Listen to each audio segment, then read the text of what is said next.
Today we are going to dive into the world of noun clauses and learn how they help us express big, complex ideas in our writing. We will explore how to spot them using special signal words and how to use them as building blocks in your own sentences. To start off, do you know what the two main things a group of words needs to have to be called a clause? Is it just a subject and a verb? I remember hearing that before, but I'm not totally sure if that's all it takes to make it a clause. Spot on. A subject and a verb are exactly what you need to form a clause. In a noun clause, this little team works together to act like one single noun in a sentence. Does that make sense so far? Yeah, that makes sense, but I'm trying to wrap my head around how a whole group of words can act like just one noun. Is it like how we use a single word like apple or chair? I guess I'm just confused about how you would actually fit a subject and a verb into a spot where a noun usually goes. Could you show me what that looks like in a sentence? Exactly. It's just like using a single word like apple.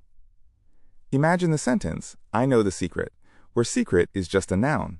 Now, if we replace secret with the dog ate my homework, the new sentence is, I know that the dog ate my homework. See how that whole group of words is now the thing that you know? Oh, I think I see. So in that sentence, that the dog ate my homework is acting like the object, just like the secret was. But wait, you added the word that at the beginning of the clause. Do you always have to have a word like that or what to make it work? Or could I just say, I know the dog ate my homework? You caught a great detail. Words like that, what, or how act as signal words that bridge the clause to the rest of the sentence. While we sometimes drop the word that in casual speech, these signal words are the key tools for building noun clauses. Based on that, what do you think is the subject of the sentence? What the scientist discovered surprised everyone. Okay, let me look at that. The scientist is the person doing the action of discovering, so the scientist is definitely a subject. But if the whole chunk what the scientist discovered is acting like one noun, then maybe that entire group of words is the main subject for the verb surprised? Is that right? Or are you just looking for the word scientist? You nailed it. The entire chunk what the scientist discovered is indeed the main subject of the sentence. It is acting just like a single noun, such as the news, to tell us exactly what did the surprising. Since we have covered how noun clauses can start a sentence, let's see how they act as objects at the end. Can you try changing the sentence? I heard the story by replacing the story with a noun clause, starting with how. Let me try. If I use how to turn it into a clause, it would be something like, I heard how the cat got stuck in the tree. Does that work? I think the cat is the subject, and got stuck is the verb in that part. Perfectly done. The cat got stuck in the tree is its own little scene with a subject and verb, but your sentence treats the whole event as the one thing you heard. We have now explored how these clauses can be both the star of the sentence or the object at the end. Before we move on to practicing being a grammar architect, can you tell me one way a noun clause makes a sentence more interesting than just using a simple noun? I think it helps because it lets you give way more detail than a regular noun. Like, instead of just saying I heard a noise, if I say I heard how the old floorboards were creaking, it paints a much bigger picture of what's happening. It's like you're squeezing a whole separate thought into the middle of your sentence. Does that sound right? That is a wonderful way to put it. You are using those clauses to paint a vivid picture, rather than just naming an object. Now let us try being grammar architects by transforming a simple sentence.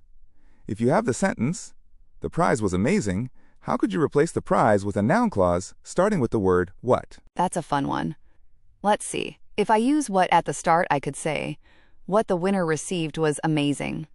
I guess the winner received is the subject and verb part, and now that whole thing is what was amazing. Is that the right way to build it? You built that sentence perfectly. It transforms the mystery of the prize into a specific action, making the reader much more curious. Now let's try one more for practice. How would you rewrite I don't know the answer by using a noun clause that starts with how? Let me think. If I use how to replace the answer, I could say, I don't know how the calculator got the result. Is that right? I guess how the calculator got the result is the whole thing I don't know, and it has the calculator as the subject and got as the verb. Spot on. You are definitely getting the hang of building these. You took a simple statement and turned it into a much more specific thought. We have finished exploring how to build and spot these clauses in action.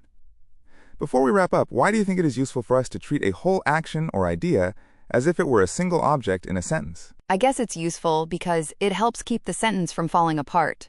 Like, if you have this big, complicated thought about a calculator or a cat in a tree, Treating the whole thing as one single noun makes it easier to follow. If we didn't have noun clauses, would we have to write a bunch of short, choppy sentences instead? It seems like it helps the flow of the writing. You are absolutely right. Without them, we would be stuck with short, choppy sentences, and it would be much harder to link our thoughts together smoothly. Using these clauses allows us to move from simply naming things to truly explaining how the world works. It was great working with you today. You did a fantastic job mastering these grammar tools.